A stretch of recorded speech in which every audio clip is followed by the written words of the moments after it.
नमस्ते, मैं हूं किशोर अजवाणी। आप देख रहे हैं देश का नंबर 1 हिंदी न्यूज चैनल। घड़ी इशारा कर रही है 9 बजे रात का। वक्त 100 बात की एक बात का। 100 बात की एक बात में आज यूक्रेन के कई शहरों पर ताबड़तोड़ हमले कर रूस ने साफ कर दिया कि वो मॉस्को पर हुए हमले को हल्के में नहीं लेने वाला। रूस ने यह दावा कर सबको चौंका दिया कि क्रेमलिन पर हुआ हमला अमेरिका की साजिश थी। ताइवान की सीमाओं को घेर चुके चीन के ड्रोन से साफ हो गया कि ताइवान पर बहुत जल्द चीन बड़ा हमला करने को तैयार है। और उत्तर प्रदेश पुलिस की एसटीएफ ने गैंगस्टर अनिल दुजाना को मुठभेड़ में ढेर कर दिया। ब्रेकिंग न्यूज आ रही है पुतिन पर हुए हमले से जुड़ी। रूस के राष्ट्रपति भवन पर हुए हमले के बाद पुतिन की सेना ने कीव समेत कई शहरों पर मिसाइलें बरसा दी। मॉस्को में हुए हमले के बाद रूस की सेना ने यूक्रेन पर बदले की कार्रवाई करते हुए बड़ी संख्या में मिसाइलें दाग दी। रूस के इस हमले में यूक्रेन में 20 से ज्यादा लोगों के मारे जाने का दावा किया गया, क्योंकि क्रेमलिन पर हुए ड्रोन अटैक से बौखलाई रूसी फौज ने यूक्रेन की राजधानी कीव, ओदेसा और खेरसॉन समेत यूक्रेन के कई शहरों पर मिसाइल और ईरान के आत्मघाती ड्रोन शाहिद 136 से हमला किया। एक रोज पहले ही मॉस्को में क्रेमलिन को ड्रोन से निशाना बनाया गया था, जिसके बाद रूस ने यूक्रेन से बदला लेने का ऐलान किया था। मतलब पुतिन पर हुए ड्रोन अटैक से भड़की रूसी सेना ने कीव समेत यूक्रेन के कई शहरों को हवाई हमले कर थर्रा दिया। खेरसॉन में तो रूसी फौज के हमले में 20 से ज्यादा लोगों की मौत हो गई। मतलब क्रेमलिन पर हुए हमले के बाद रूस ने यूक्रेन से बदला लेना शुरू कर दिया, जिसके लिए पुतिन की फौज ने कीव, ओदेसा और खेरसॉन समेत कई शहरों को एक साथ टारगेट किया। इन शहरों को धूल में मिलाने के लिए रूस की सेना ने ताकतवर ड्रोन से एक के बाद एक कई प्रहार किए। रूस की तरफ से कुछ वीडियो भी जारी किए गए, जिनमें रात के अंधेरे में पुतिन की सेना के घातक ड्रोन यूक्रेन के शहरों पर हमले के लिए उड़ान भरते दिखे।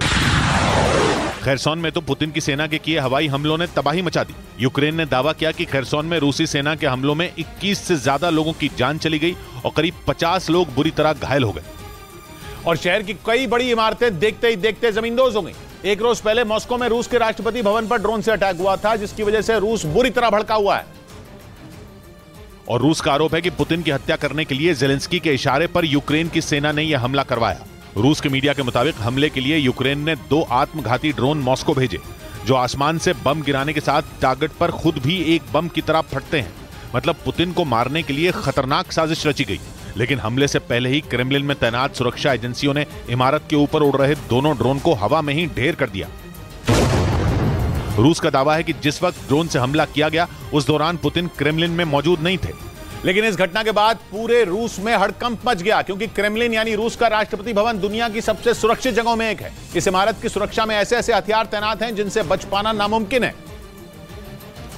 लेकिन इसके बाद भी दुश्मन के 2 हमलावर ड्रोन न सिर्फ मॉस्को में घुस आए बल्कि क्रेमलिन तक पहुंच गए।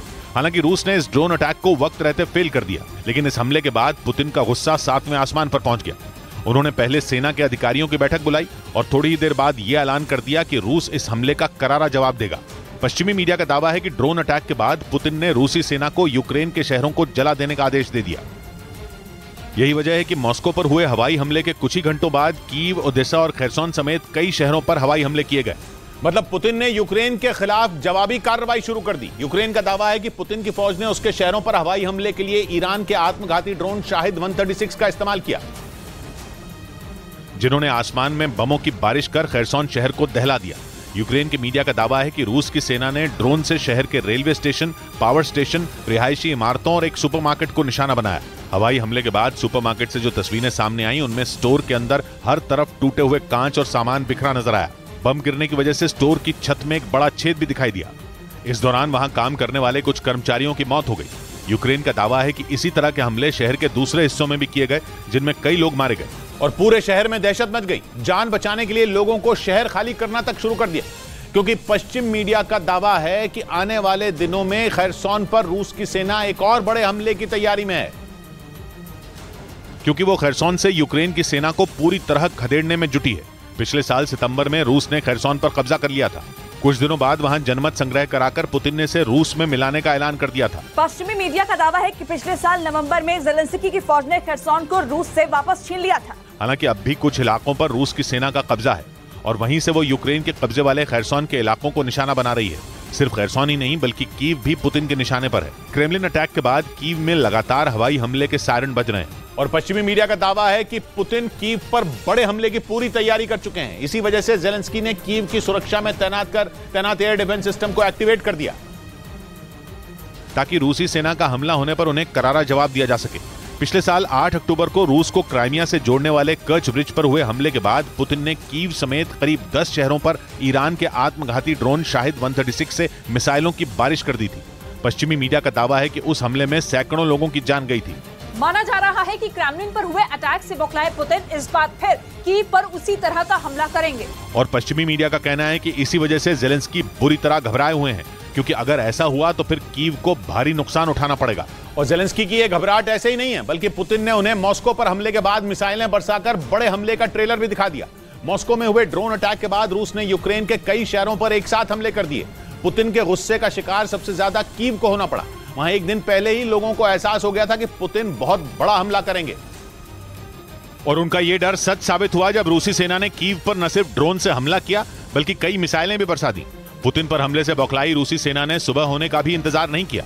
उसने रात में ही ज़ेलेंस्की को सबक सिखाने की कार्रवाई शुरू कर दी। फिर तो कीव के आसमान पर जंगी ड्रोन और लड़ाकू विमान मंडराने लगे, जिनसे एक के बाद एक कई हमले किए गए। हालांकि एक रोज पहले रूस के राष्ट्रपति भवन क्रेमलिन पर हुए हमले के बाद से ही कीव में लगातार खतरे के सायरन बजने शुरू हो गए, जिसका मतलब था कि वहां कभी भी हमला हो सकता है, इसलिए लोग सुरक्षित जगहों पर छिप जाएं। क्योंकि माना जा रहा है कि मॉस्को पर हुए हमले के बाद पुतिन ने तो बदला लेने की शुरुआत की है। उनका गुस्सा किस अंजाम तक जाकर रुकेगा ये कोई नहीं बता सकता, क्योंकि अब यूक्रेन पर परमाणु हमले का भी खतरा बढ़ गया है। हालांकि रूस के कई मंत्री और खुद पुतिन भी कई बार यूक्रेन पर एटम बम से हमला करने की चेतावनी दे चुके हैं, लेकिन ब्रिटेन के मीडिया का दावा है कि इस बार यह धमकी हकीकत में बदल सकती है, और अगर ऐसा हो गया तो फिर पूरी दुनिया में तबाही मच जाएगी।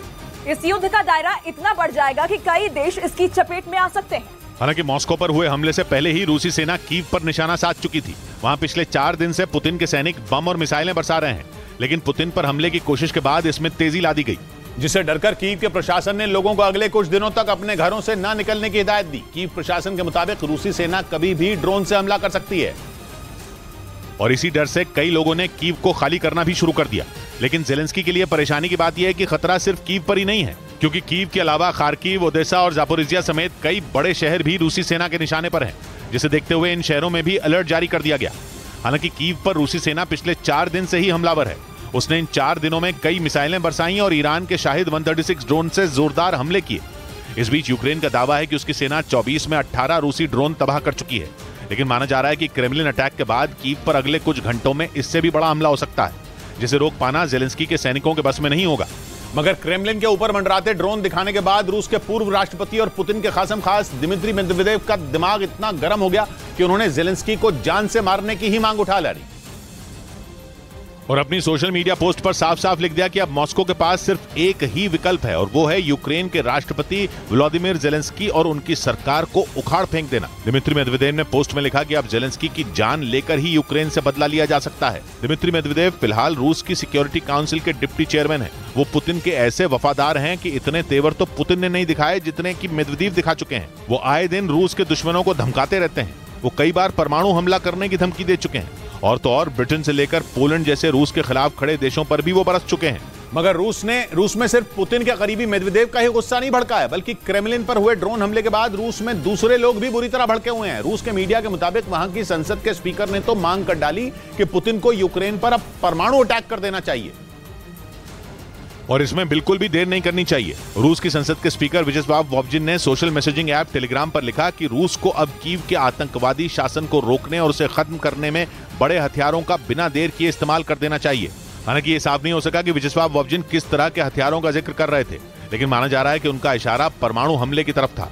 क्योंकि एक रोज पहले जब से पुतिन के घर क्रेमलिन पर ड्रोन हमला हुआ, तब से ज़ेलेंस्की पैलेस पर भी हमले की मांग उठने लगी है। रूस ने तुरंत बयान जारी कर इसे एक आतंकवादी घटना बताया, और रूस ने दावा किया कि ये यूक्रेन की तरफ से राष्ट्रपति पुतिन को मारने की एक साजिश थी, जिसे रूस की सेना ने नाकाम कर दिया। हालांकि यूक्रेन ने इस ड्रोन हमले पर सफाई दी और कहा कि इससे उनका कोई लेना देना नहीं है, लेकिन रूस को यूक्रेन की ये सफाई पच नहीं रही। वहां सभी का मानना है कि अमेरिका और नेटो देशों के इशारे पर यूक्रेन की सेना ने पुतिन को जान से मारने के लिए ड्रोन भेजे थे। उसे लगने लगा कि चीन अब तक उसे जो धमकी दे रहा था वो सच होने जा रहा है, और वहां लगातार मांग की जा रही है कि ज़ेलेंस्की और उनकी सेना को इसकी सख्त सजा दी जाए। रूस के गुस्से का असर यूक्रेन में दिखने भी लगा है। कई इलाकों में रूसी सेना ने हमले तेज कर दिए हैं। ब्रेकिंग न्यूज आ रही है। रूस के यूक्रेन से बदला लेने के ऐलान के बाद नेटो को बहुत बड़े खतरे का डर सता रहा है, और उसने अमेरिका से लेकर पूरे यूरोप को चेतावनी भी दे दी है। चेतावनी यह है कि रूस उनके आसपास मौजूद समंदर में हमला कर सकता है। नेटो के इंटेलिजेंस चीफ ने अंदेशा जताया कि रूस समंदर के अंदर बिछी केबलों के जाल को तबाह करने की फिराक में है। समंदर के भीतर मौजूद केबलों से ही दुनिया में इंटरनेट डेटा ट्रांसमिट होता है। वित्तीय लेन देन और ऊर्जा भी इन केबलों के जरिए ही सप्लाई होती है। ऐसे में अगर रूस ने उन केबलों को ही काट दिया तो बिना गोली जलाए, बिना मिसाइल गिराए वो अमेरिका और यूरोप का भट्टा बैठा देगा, क्योंकि अंडर सी केबलों के बिना दुनिया का काम नहीं चल सकता। यही वजह है कि नेटो को डर है कि पुतिन पश्चिमी देशों से यूक्रेन की जंग का हिसाब बराबर करने के लिए ऐसा हमला कर सकते हैं जिसकी आवाज तक नहीं होगी, लेकिन चोट बहुत गहरी पहुंचेगी। रूस पहले से ही एक्शन मोड में था। वो आए दिन अपने परमाणु हथियारों की अकड़ दिखा रहा था, लेकिन क्रेमलिन पर हमले की कोशिश का दावा करने के बाद से तो वो अपने दुश्मनों को सबक सिखाने के लिए छटपटा रहा है। वो बदला लेने का खुला ऐलान कर चुका है। ऐसे में नेटो के इंटेलिजेंस चीफ की ये चेतावनी कि रूस समंदर के अंदर मौजूद केबलों को निशाना बना सकता है बहुत डरावनी है, क्योंकि अंडर सी केबलों को हमलों से बचाने का कोई खास इंतजाम नहीं है, इसलिए वो रूस का आसान निशाना बन सकती हैं। और रक्षा विशेषज्ञों का मानना है कि रूस के पास ऐसे हथियार हैं जिनसे वो समंदर में मौजूद केबलों को जबरदस्त नुकसान पहुंचा सकता है। और करोड़ों किलोमीटर लंबी ये केबलें पूरी दुनिया में फैली हुई हैं, दुनिया के हर कोने में है। अगर उन केबलों पर आंच आई तो फिर इंटरनेट बंद है, क्योंकि पूरी दुनिया का जितना भी इंटरनेट ट्रैफिक है उसका 95% हिस्सा समंदर के अंदर बिछी केबलों के जाल से ही गुजरता है। ये केबल नहीं रही तो इंटरनेट नहीं बचेगा, और आज इंटरनेट के बिना गुजारा मुमकिन ही नहीं है। बिना इंटरनेट की दुनिया ही नहीं सोची जा सकती। और तो और दुनिया में रोजाना लगभग 10 लाख करोड़ डॉलर यानी भारतीय रुपयों में 817 लाख करोड़ रुपयों का जो वित्तीय लेन देन होता है वो भी इन केबलों के जरिए ही होता है। ऐसे में रूस को अमेरिका और यूरोप पर परमाणु बम गिराने की जरूरत ही नहीं। वो अगर समंदर के अंदर बिछी केबलों को ही उड़ा दे तो अमेरिका और यूरोप दोनों घुटनों पर आ जाएंगे। दोनों तरफ कोहराम मच जाएगा। लोग न कहीं पैसा भेज पाएंगे न ले पाएंगे। बड़े बड़े बैंक ठप पड़ जाएंगे। और तो और दुनिया में क्या हो रहा है किसी के पास कोई जानकारी नहीं पहुंच पाएगी। ऊपर से क्रेमलिन पर ड्रोन अटैक की कोशिश के दावे के बाद से रूस के तेवर भी ऐसे हैं कि रोक सको तो रोक लो। उस पर रूस अगर समंदर के भीतर केबलों को काट भी दे तो उसे कसूरवार ठहराना भी टेढ़ी खीर होगा, क्योंकि इन केबलों को तो मछुआरों की नावों और भूकंप के झटकों से भी नुकसान पहुंच जाता है। यानी रूस हमला करके निकल जाएगा और अमेरिका मुंह देखता रह जाएगा। नेटो को रूस पर शक इसलिए भी है क्योंकि उसका कहना है कि पिछले कुछ साल के मुकाबले रूस की सेना अटलांटिक महासागर में ज्यादा एक्टिव हो गई है। और अटलांटिक महासागर के एक तरफ अमेरिका है, दूसरी तरफ यूरोप। दोनों पुतिन के दुश्मन हैं। नेटो का यह भी दावा है कि बाल्टिक सागर और नॉर्थ सी में भी रूस की सेना की हलचल तेज हो गई है। ये दोनों समंदर भी अटलांटिक महासागर का हिस्सा हैं।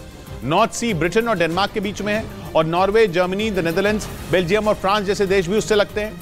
ये सभी देश नेटो के सदस्य हैं। एक साथ इतने शिकार पुतिन को कहां मिलेंगे? ऐसे में नॉर्थ सी पुतिन के लिए मोटा टारगेट तो है। वहां पुतिन का छोटा सा भी हमला इन देशों के लिए बहुत बड़ी मुसीबत खड़ी कर सकता है। वहीं बाल्टिक सागर में तो जंग की शुरुआत से ही रूस के एक्शन के किस्से सुनने को मिल रहे हैं, क्योंकि बाल्टिक सागर के इर्द गिर्द स्वीडन, फिनलैंड, खुद रूस, Estonia, Latvia, Lithuania, Poland Ukraine की मदद करने की सजा देना चाहते हैं। वो बस हमला करने के लिए सही मौका ढूंढ रहे हैं। लेकिन पुतिन का समंदर की केबलों को तबाह करने का प्लान विश्व युद्ध भी भड़का सकता है, क्योंकि नेटो ने पिछले साल ये साफ कर दिया था कि अगर उसके किसी भी सदस्य देश के अहम इंफ्रास्ट्रक्चर पर हमला हुआ तो नेटो के संविधान का आर्टिकल 5 एक्टिवेट हो जाएगा, जिसका मतलब होगा थर्ड वर्ल्ड वॉर, क्योंकि नेटो का आर्टिकल 5 कहता है कि अगर उसके किसी एक भी सदस्य देश पर हमला हुआ तो वो पूरे के पूरे मिलिट्री अलायंस पर हमला माना जाएगा और फिर पूरा नेटो अपने साथी की मदद के लिए उतर आएगा। ऐसे में अगर रूस ने अमेरिका, फ्रांस, पोलैंड, ब्रिटेन या किसी एक भी नेटो देश की अंडर सी केबल को निशाना बनाया तो नेटो के सभी 31 देश रूस पर टूट पड़ेंगे। हालांकि रूस के हमलों से निपटने के लिए नेटो ने बाजुएं चढ़ाई भी हुई हैं। उसने पिछले साल बाल्टिक सागर में नॉर्थ स्ट्रीम गैस पाइपलाइन पर हुए धमाकों के बाद से अंडर सी केबलों की सुरक्षा के इंतजाम शुरू कर दिए हैं। लेकिन रूस पर उसका कोई असर होता नहीं दिख रहा, बल्कि वो तो यूक्रेन पर ऐसे वार की तैयारी में है जो जंग के बीते 14 महीनों में नहीं हुआ, क्योंकि यूक्रेन की सेना ने दावा किया कि रूस ने काला सागर में 32 कैलिबर मिसाइलों से लैस 4 जंगी जहाज तैनात कर दिए हैं, जिनका मकसद सिर्फ एक है, यूक्रेन पर हमला। काला सागर पर पुतिन की ऐसी पकड़ है कि ये कहना गलत नहीं होगा कि वहां उनकी मर्जी के बिना परिंदा भी पर नहीं मार सकता। 2 महीने पहले की ही बात है।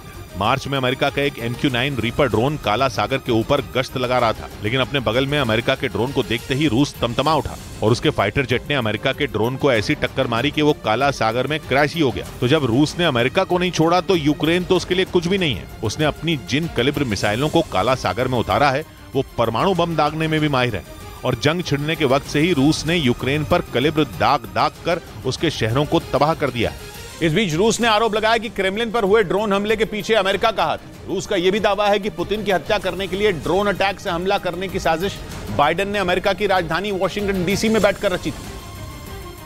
यानी रूस ने खुलकर कह दिया कि क्रेमलिन पर ड्रोन अटैक के पीछे अमेरिका का हाथ है, जबकि हमले के तुरंत बाद ही पुतिन ने यह आरोप लगाया था कि जेलेंस्की के इशारे पर ही मॉस्को को निशाना बनाया गया। हालांकि उस दौरान जेलेंस्की ने पुतिन के लगाए सभी आरोपों को सिरे से खारिज कर दिया था।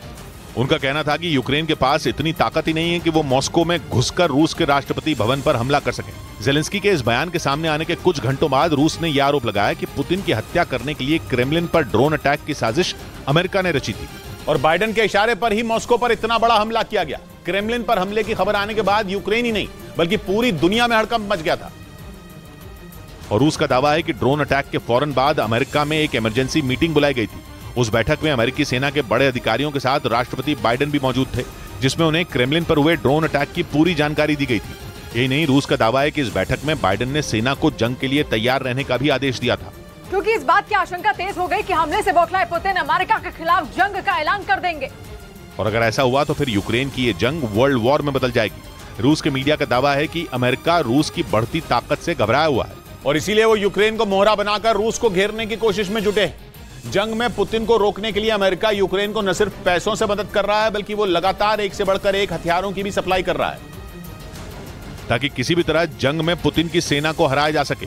रूस के मीडिया के मुताबिक अमेरिका के ही उकसावे पर जेलेंस्की क्राइमिया को रूस से छीनने की हुंकार भर रहे हैं। यहां तक कि वो क्राइमिया के सबसे बड़े शहर सेवास्तोपोल पर हमले का एक भी मौका नहीं छोड़ रहे। जबकि जेलेंस्की ये बात अच्छी तरह से जानते हैं कि क्राइमिया को बचाने के लिए पुतिन किसी भी हद तक जा सकते हैं। रूस के मीडिया का दावा है कि इसके बाद भी जेलेंस्की बाइडेन की शह पर क्राइमिया को जीतने का सपना देख रहे हैं। मतलब अमेरिका न सिर्फ रूस को घेरने में जुटा है बल्कि वो क्राइमिया को भी रूस से अलग करने की कोशिश में है। लेकिन अमेरिका जानता है कि जब तक पुतिन राष्ट्रपति हैं तब तक ना तो क्राइमिया रूस से अलग होगा और न ही रूस अमेरिका के आगे घुटने टेकेगा। इसीलिए रूस के मीडिया का दावा है कि पुतिन को रास्ते से हटाने के लिए बाइडेन ने उनकी हत्या की साजिश रची, जिसके लिए उन्होंने पुतिन के दफ्तर पर ड्रोन से हमले का प्लान तैयार किया। रूस के मीडिया का कहना है कि बाइडेन के भेजे दोनों ड्रोन मॉस्को में क्रेमलिन तक पहुंच भी गए थे, लेकिन वक्त रहते पुतिन की सेना ने दोनों को मार गिराया। रूस का दावा है कि इसी वजह से पुतिन की हत्या करने की बाइडेन की साजिश धरी की धरी रह गई। रूस का यह भी कहना है कि ड्रोन अटैक फेल होने के बाद से ही बाइडेन डरे हुए हैं। वो इस बात से खौफ में हैं कि हमले का बदला लेने के लिए पुतिन कहीं अमेरिका के खिलाफ जंग का ऐलान न कर दें। इसीलिए अमेरिका ने पहले ही ऐसे कदम उठाने शुरू कर दिए कि उसे रूस कोई नुकसान न पहुंचा पाए। रूस में हुए ड्रोन हमले के बाद यूक्रेन में मौजूद अमेरिकी दूतावास ने वहां रहने वाले अमेरिकी नागरिकों के लिए चेतावनी जारी कर दी। एक दिन पहले मॉस्को में पुतिन पर ड्रोन से हमला करने की कोशिश की गई, जिसके बाद से ही कीव में दहशत का माहौल है। वहां रहने वाले लोग किसी भी वक्त बड़े हमले की आशंका से डरे हुए हैं। इस बीच राजधानी कीव में मौजूद अमेरिकी दूतावास ने अपने नागरिकों के लिए चेतावनी जारी कर दी। अमेरिकी दूतावास ने अपने नागरिकों से साफ कहा कि वो खतरे के सायरन को बेहद गंभीरता से लें और सुरक्षित जगहों पर जाकर छिप जाएं। यूक्रेन में मौजूद अमेरिकी नागरिकों को यह भी चेतावनी दी गई कि वो अगले कुछ दिनों तक सुरक्षित जगहों से बाहर न निकलें, क्योंकि ऐसा करने से उनकी जान खतरे में पड़ सकती है। मॉस्को में हुए हमले के बाद से ही रूसी सेना कीव समेत यूक्रेन के कई शहरों पर मिसाइलें बरसा रही है और रूस के इन्हीं आक्रामक तेवरों की वजह से यूक्रेन समेत पश्चिमी देश पुतिन पर बड़े सवाल उठा रहे हैं। उन्होंने इस बात की आशंका जताई कि मॉस्को में हुआ ड्रोन हमला रूस की ही साजिश हो सकती है। पश्चिमी मीडिया में छपी खबरों के मुताबिक क्रेमलिन पर हुआ हमला पुतिन की ही एक सोची समझी रणनीति का हिस्सा है। मतलब यह कि मॉस्को पर हुआ हमला खुद पुतिन ने ही करवाया, क्योंकि जैसे ही मॉस्को पर हुए ड्रोन अटैक की तस्वीरें दुनिया के सामने आई, उस पर सवाल उठने शुरू हो गए। खासतौर पर पश्चिमी मीडिया में इस हमले को लेकर शक जताया जाने लगा।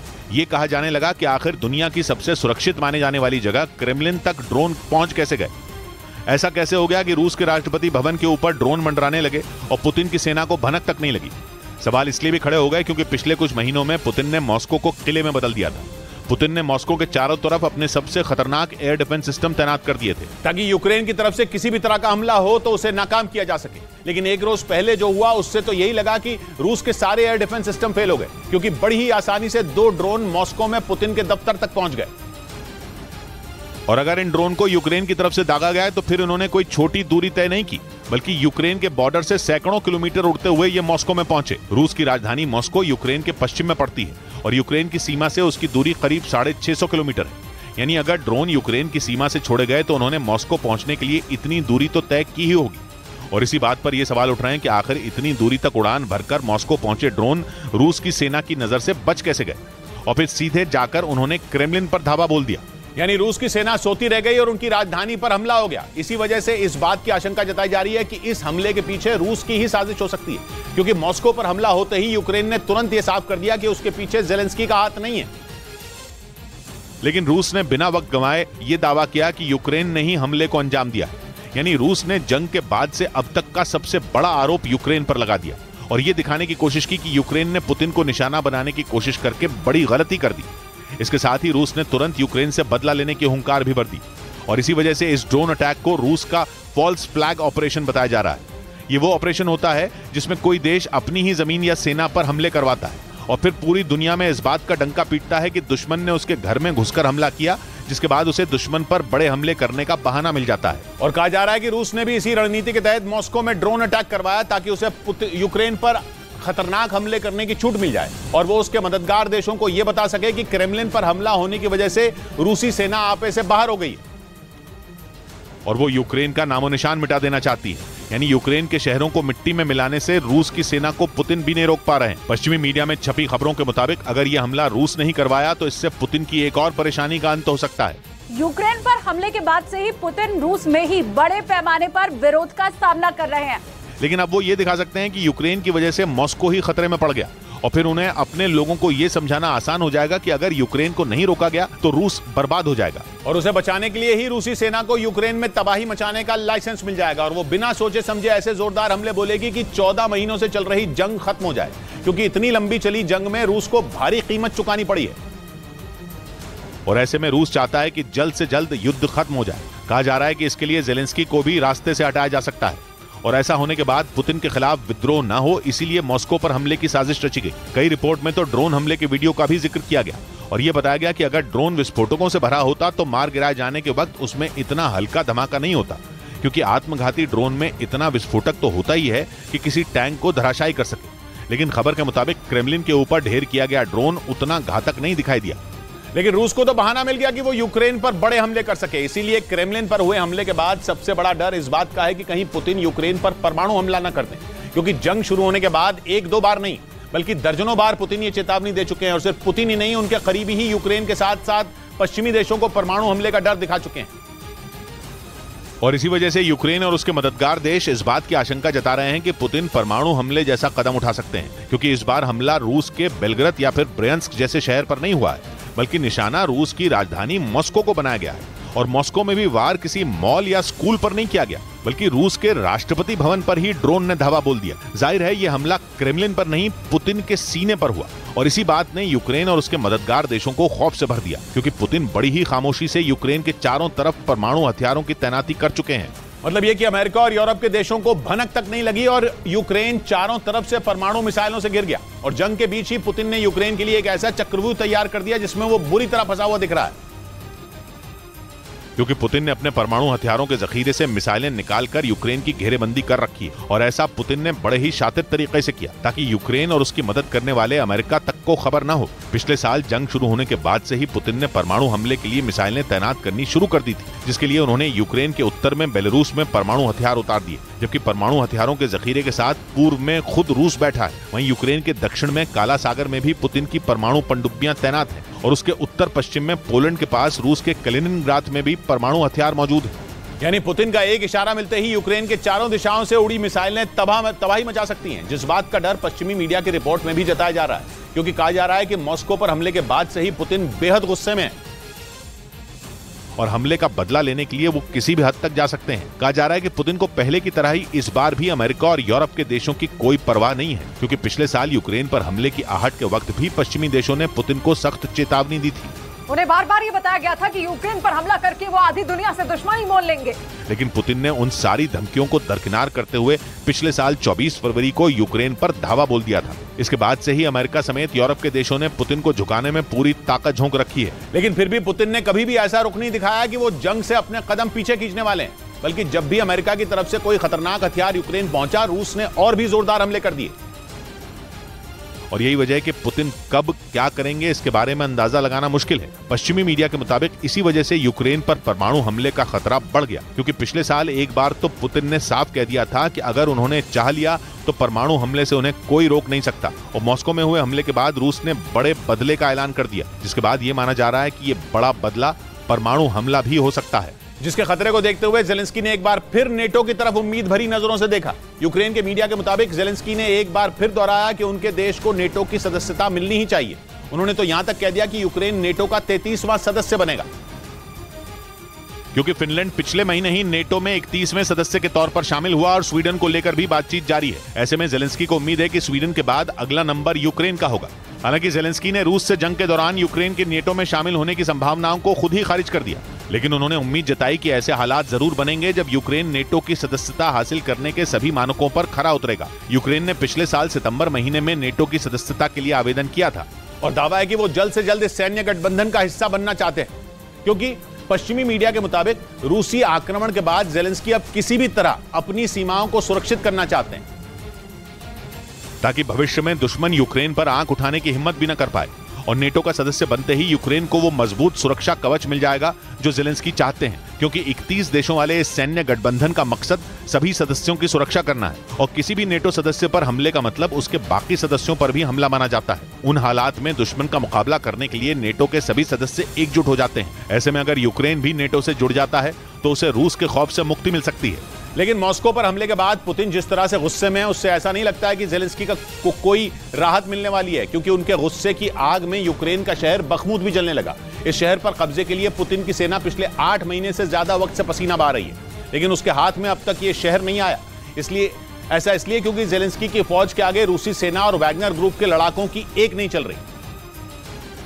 लेकिन मॉस्को में एक रोज पहले पुतिन के दफ्तर पर हुए ड्रोन हमले ने बखमुत की लड़ाई का अंत तय कर दिया। कहा जा रहा है कि पुतिन ने मॉस्को में हुए हमले के बाद बखमुत पर फाइनल अटैक का आदेश दे दिया और इसके लिए रूसी सेना और वैगनर ग्रुप के लड़ाकों को खुली छूट भी दे दी गई, ताकि वो बखमुत पर एक ऐसा आखिरी वार करें कि यूक्रेन के जवान घुटने टेक दें, चाहे इसके लिए बखमुत शहर की ही बलि क्यों न चढ़ानी पड़ जाए। वैसे भी 8 महीने से ज्यादा वक्त की लड़ाई में बखमुत शहर खंडहर में बदल चुका है। वहां के मेयर के मुताबिक बखमुत का 80% हिस्सा तबाह हो चुका है, जबकि 70,000 की आबादी वाले इस शहर में कुछ लोग ही बच गए हैं, जो बंकरों और तहखानों में छिपकर अपनी जान बचा रहे हैं। और उन्हें यह उम्मीद है कि जेलेंस्की के जवान रूसी सेना और वैगनर ग्रुप के लड़ाकों को खदेड़कर बखमुत को बचा लेंगे। पिछले कुछ दिनों से जिस तरह की खबरें आ रही थीं, उससे तो उन लोगों की उम्मीद पूरी होती भी दिख रही थी, क्योंकि यूक्रेन लगातार यह दावा कर रहा था कि बखमुत में उसने बाजी मार ली है। और एक रोज पहले तो पुतिन की प्राइवेट सेना कहे जाने वाले वैगनर ग्रुप के मुखिया ने यूक्रेन के दावों पर मोहर भी लगा दी, जब उन्होंने पूरी दुनिया के सामने ये मान लिया कि रूस की सेना हथियारों की कमी से जूझ रही है। यानी रूस के जवान और वैगनर ग्रुप के लड़ाके बखमुत में बिना हथियारों के ही जंग लड़ रहे हैं। और युद्ध के मैदान में अपनी बेरहमी के लिए मशहूर वैगनर ग्रुप के मुखिया येवगेनी प्रिगोजिन ने हथियारों की कमी का ऐसा रोना रोया कि यूक्रेन का भी हौसला बुलंद हो गया। लेकिन तभी मॉस्को में राष्ट्रपति भवन पर ही ड्रोन हमला हो गया, जिससे यूक्रेन के जवानों के माथे पर भी पसीना आ गया, क्योंकि वो भी ये समझ गए कि पुतिन का गुस्सा अब ज्वालामुखी की तरह फूट पड़ेगा और उसका लावा बखमुत पर भी गिरेगा। मॉस्को में हमले के कुछ ही घंटे बाद जेलेंस्की के जवानों का डर सही साबित हो गया और ऐसी खबर आई कि पुतिन ने बखमुत के लिए आखिरी फैसला कर दिया। कहा जा रहा है कि मॉस्को में हुए ड्रोन अटैक से भड़के पुतिन ने बखमुत पर सबसे बड़े हमले का आदेश दे दिया, जिसके बाद शहर बमों के धमाके से गूंज उठा। बखमुत का शायद ही कोई ऐसा हिस्सा बचा हो जहां बमों के गिरने के बाद आग और धुआं उठता न दिखा हो। ऐसे ताबड़तोड़ हमले के बाद यूक्रेन के सैनिकों में भी भगदड़ मच गई। उन्होंने जल्दी जल्दी मोर्चा संभालना शुरू कर दिया, लेकिन तब तक बखमुत पर बहुत बड़ा हमला हो चुका था और यूक्रेन के सैनिक ड्रोन से ली गई शहर की तस्वीरें देखने के अलावा कुछ नहीं कर पाए। हालांकि बखमुत के कई इलाकों में उन्होंने जवाबी हमले भी किए और यूक्रेन ने दावा किया कि उनके पलटवार से रूसी सेना का एक ठिकाना भी तबाह हो गया। लेकिन इसके बाद भी रूस के जोरदार हमले रुके नहीं। माना जा रहा है कि मॉस्को में हुए हमले के बाद अब रूस की सेना थमने वाली नहीं है और वो तभी रुकेगी जब पुतिन को बखमुत शहर की जीत का तोहफा दे दिया जाएगा, जिसके लिए 8 महीने से ज्यादा वक्त से लड़ रही रूसी सेना ने अपने सैकड़ों जवानों को खो दिया। कहा जा रहा है कि बखमुत अब पुतिन के लिए सिर्फ एक शहर नहीं बल्कि ये उनकी नाक का सवाल हो गया है, क्योंकि डोनेस्क के शहर लिसिचांस्क को जीतने के बाद पुतिन की सेना जब बखमुत की तरफ बढ़ी तो वहीं फंस गई। यूक्रेन के इस छोटे से शहर के लिए बहुत बड़ी लड़ाई छिड़ गई, जबकि रूस का प्लान ये था कि बखमुत को जीतने के बाद वो तुरंत क्रामातोर्स्क और स्लोवियंस्क पर धावा बोल देगा और फिर इसके बाद यूक्रेन के कब्जे वाले लिमान शहर को भी कोई नहीं बचा पाएगा। लेकिन अब तक ऐसा हुआ नहीं। जबकि पुतिन के खास येवगेनी प्रिगोजिन ने कई महीनों पहले ही बखमुत में डेरा डाल दिया था। हालांकि प्रिगोजिन के वहां होने की एक और भी वजह है। असल में बखमुत भले ही यूक्रेन का एक छोटा सा शहर हो, लेकिन वहां जिप्सम और नमक की बड़ी बड़ी खानें मौजूद हैं। और कहा जा रहा है कि येवगेनी प्रिगोजिन का इरादा इस शहर पर कब्जा कर खानों से निकलने वाले खनिजों पर अधिकार जमाने का है, ताकि वो इसके जरिए जंग में हुए नुकसान की भरपाई कर सकें। माना जा रहा है कि बखमुत को हासिल करने के लिए इतनी लंबी लड़ाई लड़ने के पीछे ये भी एक वजह है। और इसीलिए जेलेंस्की भी इस शहर को हाथ से जाने देना नहीं चाहते। हालांकि मॉस्को में हुए ड्रोन हमले से वहां के जंग की शक्ल बदलती दिख रही है। और जिस तरह इस हमले के बाद रूस ने वहां धावा बोला, माना जा रहा है कि किसी भी दिन बखमुत जेलेंस्की के हाथों से छिन जाएगा। लेकिन जेलेंस्की इसका बदला रूस के शहरों पर धावा बोलकर ले रहे हैं। एक दिन पहले मॉस्को में पुतिन के दफ्तर पर हमला करने का आरोप यूक्रेन के ड्रोन पर लगा और अब दावा किया जा रहा है कि यूक्रेन ने क्राइमिया के नजदीक रूस के एक तेल डिपो को निशाने पर ले लिया, जिसका एक वीडियो भी सामने आया। जेलेंस्की ने दावा किया कि रूस में मौजूद एक तेल डिपो पर उनके ड्रोन ने हमला बोल दिया, जिससे वहां आग लग गई। वहां से आए वीडियो में तेल रखने के लिए बनाए गए एक टैंक से धुआं निकलता नजर आया। रूस ने दावा किया कि वहां एक ड्रोन दिखाई दिया था, जिसे उसकी सेना ने ढेर कर दिया, लेकिन आग लगने की वजह से तेल का वो टैंक आधे से ज्यादा जल गया, जिसे बुझाने के लिए दमकल की एक गाड़ी भी वहां नजर आई। हालांकि इस दौरान वहां मौजूद किसी भी शख्स की जान नहीं गई, पर यूक्रेन का दावा है कि उसके इस हमले में रूस को जबरदस्त नुकसान जरूर हुआ। और सिर्फ एक शहर नहीं, बल्कि यूक्रेन ने रूस के कई शहरों पर ताबड़तोड़ ड्रोन हमले किए, जिसकी एक तस्वीर कृष्णादार से भी सामने आई। वहां भी यूक्रेन के निशाने पर रूस की एक तेल रिफाइनरी थी, जहां यूक्रेन के ड्रोन ने हमला बोल दिया, जिसके बाद उस तेल रिफाइनरी से आग की ऊंची ऊंची लपटें उठती नजर आईं। रूस के कृष्णादार प्रांत में मौजूद ये तेल रिफाइनरी काला सागर के नजदीक है, जिस पर ड्रोन से हमला किया गया। इस हमले की वजह से वहां अफरा तफरी मच गई, क्योंकि तेल होने की वजह से आग तेजी से फैल रही थी। लेकिन इस घटना के तुरंत बाद दमकल कर्मचारियों ने मोर्चा संभाल लिया। उन्होंने बिना देरी किए आग बुझाने का काम शुरू कर दिया और 2 घंटे की कड़ी मेहनत के बाद उन्होंने आग को पूरी तरह बुझा दिया। रूस का आरोप है कि यूक्रेन ने इस हमले को अंजाम दिया। इस बीच रूस की खुफिया एजेंसी एफएसबी ने दावा किया कि यूक्रेन के इशारे पर क्राइमिया में एक बड़े और खतरनाक ऑपरेशन की साजिश रची जा रही है, जिसके लिए हथियार, विस्फोटक और जासूसी के सामान के साथ कुछ लोग रूस के कब्जे वाले क्राइमिया में इकट्ठा हुए थे। लेकिन ये अपने मकसद में कामयाब होते उससे पहले ही इस ऑपरेशन में शामिल लोगों को रूस की खुफिया एजेंसी और वहां की सेना के जवानों ने दबोच लिया। रूस ने इस कार्रवाई का एक वीडियो भी जारी किया, जिसमें गाड़ी से भाग रहे एक यूक्रेनी नागरिक को एफएसबी के लोग पकड़कर जमीन पर गिराते दिखे और उससे उसकी पहचान पूछते नजर आए।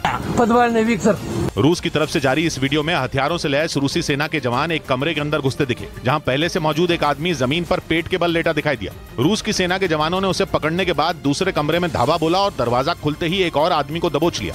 इसके बाद रूस की खुफिया एजेंसी एफएसबी ने दावा किया कि स्पेशल ऑपरेशन में पकड़े गए सभी लोग एक खास मकसद के लिए इस जगह इकट्ठा हुए थे। दावे के मुताबिक इनकी प्लानिंग रूस की तरफ से क्राइमिया में नियुक्त गवर्नर सर्गेई अक्शनोव की हत्या की थी। और इसके अलावा क्राइमिया में अलग अलग जगहों पर बम विस्फोट करके रूस को नुकसान पहुंचाने की योजना भी इन लोगों ने बना रखी थी। रूस की खुफिया एजेंसी एफएसबी ने बताया कि पकड़े गए लोगों में से 6 रूस के ही नागरिक हैं, जबकि एक आदमी यूक्रेन का है, जिसका खुलासा इनके पास से मिले आईडी कार्ड, तस्वीरों और बैज से हुआ। रूस की तरफ से जारी वीडियो में इनके पास से मिले 5 ग्रेनेड, डेटोनेटर, ट्रैकिंग डिवाइस और जासूसी के दूसरे सामान को भी दिखाया गया। एफएसबी का दावा है कि जो विस्फोटक इन लोगों के पास से मिला है, उसी तरह के विस्फोटक का इस्तेमाल 23 फरवरी को क्राइमिया के बख्शीसराय इलाके में रेलवे ट्रैक को उड़ाने में किया गया था। उधर रूसी सेना के एक पूर्व अधिकारी ने दावा किया कि यूक्रेन के ड्रोन रूस के परमाणु प्लांटों का कुछ नहीं बिगाड़ सकते। मॉस्को में एक दिन पहले हुए ड्रोन अटैक के बाद पश्चिमी मीडिया ने दावा किया कि रूस के न्यूक्लियर प्लांटों पर भी खतरा मंडरा सकता है, क्योंकि इस साल न सिर्फ मॉस्को बल्कि रूस के कुछ दूसरे शहरों पर भी कई बार ड्रोन से हमला हो चुका है। यानी जेलेंस्की की सेना अब रूस में घुसकर बड़े हमलों को अंजाम देने में जुटी है। एक दिन पहले मॉस्को में क्रेमलिन पर हुए हमले के बाद तो यह खतरा और बढ़ गया, जिसे देखते हुए पश्चिमी मीडिया ने यह तक दावा कर दिया कि अब रूस के परमाणु पावर प्लांटों को भी निशाना बनाया जा सकता है। लेकिन रूसी सेना के एक पूर्व अधिकारी ने दावा किया कि यूक्रेन कुछ भी कर ले, वो रूस के इन प्लांटों का कुछ नहीं बिगाड़ सकता, क्योंकि रूस ने पहले से ही अपने सभी परमाणु पावर प्लांटों की सुरक्षा मजबूत कर रखी है। और रूसी सेना के पूर्व अधिकारी का दावा है कि इन परमाणु प्लांटों का निर्माण इस तरह किया गया है कि उन पर विमान भी गिर जाए तो उन्हें ज्यादा नुकसान नहीं होगा। यानी किसी भी तरह रूस के इन प्लांटों में हमले के बाद भी काम नहीं रुकेगा, क्योंकि पश्चिमी मीडिया यह दावा कर रहा है कि जेलेंस्की रूसी सेना के साथ साथ वहां के लोगों को भी परेशान करना चाहते हैं। पश्चिमी मीडिया के मुताबिक जिस तरह रूसी सेना ने यूक्रेन में पावर प्लांटों पर हमले कर कई शहरों को अंधेरे में डुबो दिया था, उसी तरह जेलेंस्की भी रूस के पावर प्लांटों को निशाना बनाना चाहते हैं। कहा जा रहा है कि यूक्रेन की तरफ से कभी भी ड्रोन अटैक किया जा सकता है। यानी जेलेंस्की अब पुतिन से बदला लेने की ठान चुके हैं, क्योंकि यूक्रेन में मौजूद जापोरिजिया परमाणु प्लांट पर रूसी सेना पिछले 1 साल से कब्जा किए बैठी है। वहां यूक्रेन के सैनिकों ने लाख कोशिश कर ली, लेकिन वो पुतिन की सेना को नहीं हटा सके। जिसका बदला लेने के लिए जेलेंस्की रूस के परमाणु पावर प्लांटों पर ड्रोन से हमला कर सकते हैं, लेकिन पुतिन की सेना के पूर्व अधिकारी ने दावा किया कि रूस के एयर डिफेंस सिस्टम जेलेंस्की के इस प्लान को फेल कर देंगे। हालांकि यूक्रेन ने इसकी शुरुआत पहले से ही कर दी थी। रूस के मीडिया के मुताबिक हाल ही में कुर्स्क शहर में मौजूद रूस के न्यूक्लियर पावर प्लांट पर हमले की कोशिश की गई थी। रूस का यह शहर यूक्रेन की सीमा से महज 450 किलोमीटर दूर है और वहां भी ड्रोन से ही हमला किया गया था। दावा है कि रूस के एयर डिफेंस सिस्टम ने यूक्रेन के इस हमले को नाकाम कर दिया, लेकिन कहा जा रहा है कि रूस पर यह खतरा टला नहीं है, क्योंकि जेलेंस्की के सैनिक आगे भी रूस के परमाणु पावर प्लांटों को निशाना बनाने की कोशिश कर सकते हैं।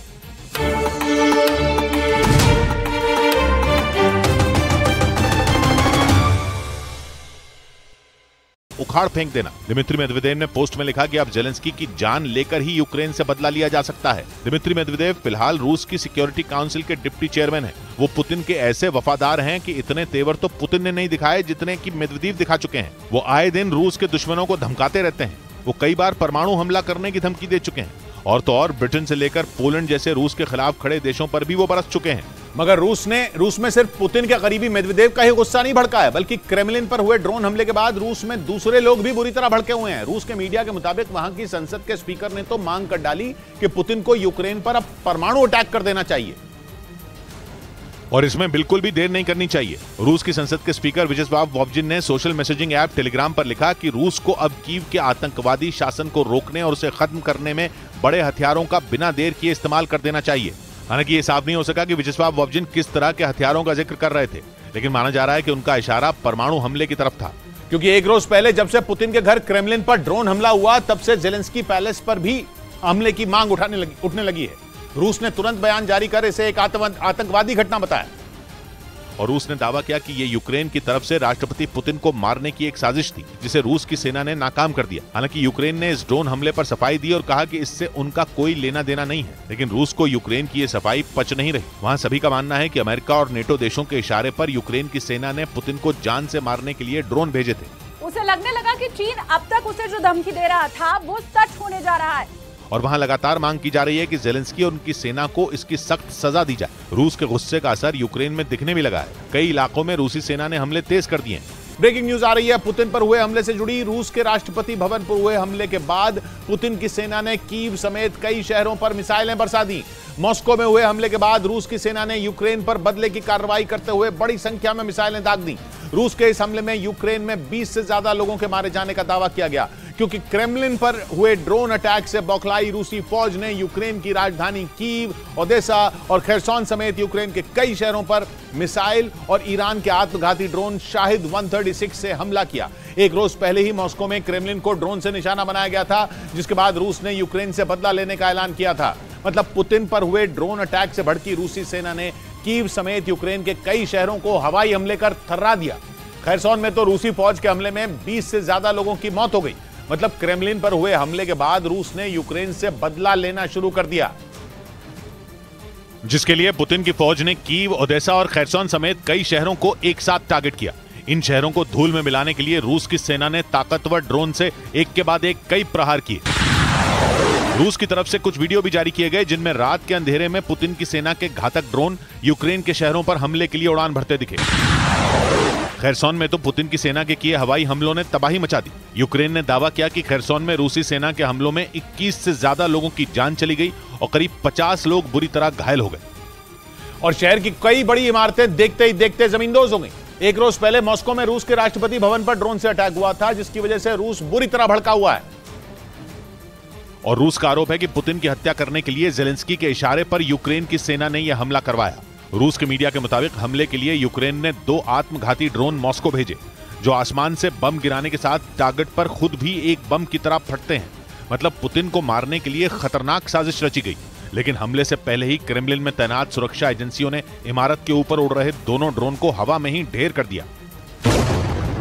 रूस का दावा है कि जिस वक्त ड्रोन से हमला किया गया उस दौरान पुतिन क्रेमलिन में मौजूद नहीं थे। लेकिन इस घटना के बाद पूरे रूस में हड़कंप मच गया, क्योंकि क्रेमलिन यानी रूस का राष्ट्रपति भवन दुनिया की सबसे सुरक्षित जगहों में एक है। इस इमारत की सुरक्षा में ऐसे ऐसे हथियार तैनात हैं जिनसे बच पाना नामुमकिन है। लेकिन इसके बाद भी दुश्मन के 2 हमलावर ड्रोन न सिर्फ मॉस्को में घुस आए बल्कि क्रेमलिन तक पहुंच गए। हालांकि रूस ने इस ड्रोन अटैक को वक्त रहते फेल कर दिया, लेकिन इस हमले के बाद पुतिन का गुस्सा 7वें आसमान पर पहुंच गया। उन्होंने पहले सेना के अधिकारियों की बैठक बुलाई और थोड़ी ही देर बाद यह ऐलान कर दिया कि रूस इस हमले का करारा जवाब देगा। पश्चिमी मीडिया का दावा है कि ड्रोन अटैक के बाद पुतिन ने रूसी सेना को यूक्रेन के शहरों को जला देने का आदेश दे दिया। यही वजह है कि मॉस्को पर हुए हवाई हमले के कुछ ही घंटों बाद कीव, ओडेसा और खेरसोन समेत कई शहरों पर हवाई हमले किए गए। मतलब पुतिन ने यूक्रेन के खिलाफ जवाबी कार्रवाई शुरू कर दी। यूक्रेन का दावा है कि पुतिन की फौज ने उसके शहरों पर हवाई हमले के लिए ईरान के आत्मघाती ड्रोन शाहिद 136 का इस्तेमाल किया, जिन्होंने आसमान में बमों की बारिश कर खेरसोन शहर को दहला दिया। यूक्रेन के मीडिया का दावा है कि रूस की सेना ने ड्रोन से शहर के रेलवे स्टेशन, पावर स्टेशन, रिहायशी इमारतों और एक सुपरमार्केट को निशाना बनाया। हवाई हमले के बाद सुपरमार्केट से जो तस्वीरें सामने आई, उनमें स्टोर के अंदर हर तरफ टूटे हुए कांच और सामान बिखरा नजर आया। बम गिरने की वजह से स्टोर की छत में एक बड़ा छेद भी दिखाई दिया। इस दौरान वहां काम करने वाले कुछ कर्मचारियों की मौत हो गई। यूक्रेन का दावा है कि इसी तरह के हमले शहर के दूसरे हिस्सों में भी किए गए, जिनमें कई लोग मारे गए और पूरे शहर में दहशत मच गई। जान बचाने के लिए लोगों को शहर खाली करना तक शुरू कर दिया, क्योंकि पश्चिम मीडिया का दावा है कि आने वाले दिनों में खेरसोन पर रूस की सेना एक और बड़े हमले की तैयारी में है, क्योंकि वो खेरसोन से यूक्रेन की सेना को पूरी तरह खदेड़ने में जुटी है। पिछले साल सितंबर में रूस ने खेरसोन पर कब्जा कर लिया था। कुछ दिनों बाद वहां जनमत संग्रह कराकर पुतिन ने इसे रूस में मिलाने का ऐलान कर दिया था। पश्चिमी मीडिया का दावा है कि पिछले साल नवंबर में ज़ेलेंस्की की फौज ने खेरसोन को रूस से वापस छीन लिया था। हालांकि अब भी कुछ इलाकों पर रूस की सेना का कब्जा है और वहीं से वो यूक्रेन के कब्जे वाले खेरसोन के इलाकों को निशाना बना रही है। सिर्फ खेरसोन ही नहीं, बल्कि कीव भी पुतिन के निशाने पर है। क्रेमलिन अटैक के बाद कीव में लगातार हवाई हमले के सायरन बज रहे हैं और पश्चिमी मीडिया का दावा है कि पुतिन कीव पर बड़े हमले की पूरी तैयारी कर चुके हैं। इसी वजह से ज़ेलेंस्की ने कीव की सुरक्षा में तैनात एयर डिफेंस सिस्टम को एक्टिवेट कर दिया, ताकि रूसी सेना का हमला होने पर उन्हें करारा जवाब दिया जा सके। पिछले साल 8 अक्टूबर को रूस को क्राइमिया से जोड़ने वाले कर्च ब्रिज पर हुए हमले के बाद पुतिन ने कीव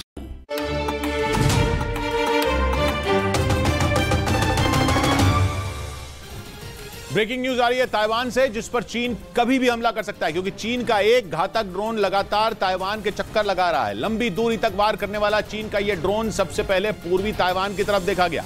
इसके बाद वही ड्रोन ताइवान के उत्तर और फिर पश्चिमी हिस्से में भी दिखाई दिया। यही नहीं, चीन के मीडिया का दावा है कि शी जिनपिंग के कई लड़ाकू विमान और जंगी जहाजों ने एक बार फिर ताइवान की घेरेबंदी तेज कर दी, जिससे इस बात की आशंका बढ़ गई कि चीन कभी भी ताइवान पर अटैक कर सकता है। और इसी मकसद से चीन ने अपने सबसे खतरनाक जंगी ड्रोन BZK-005 को ताइवान के नजदीक भेज दिया।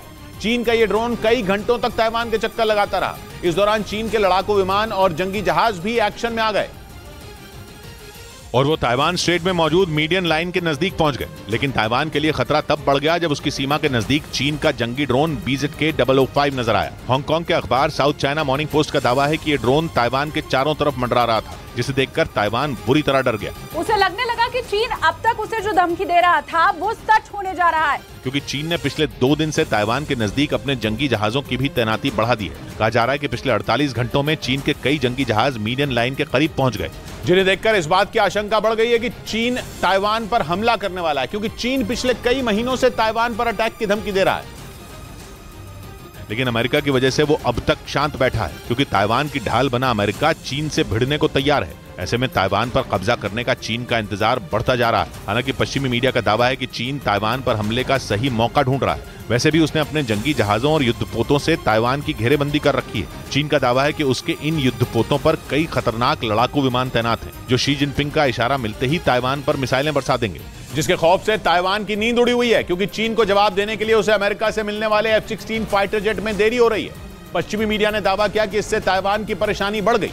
पश्चिमी मीडिया के मुताबिक रूस के खिलाफ यूक्रेन को हथियार देने के चक्कर में अमेरिका ताइवान को वक्त पर हथियार नहीं भेज सका और जो F-16 जेट अमेरिका से ताइवान भेजे जाने थे, उनकी सप्लाई अभी तक नहीं हो पाई है।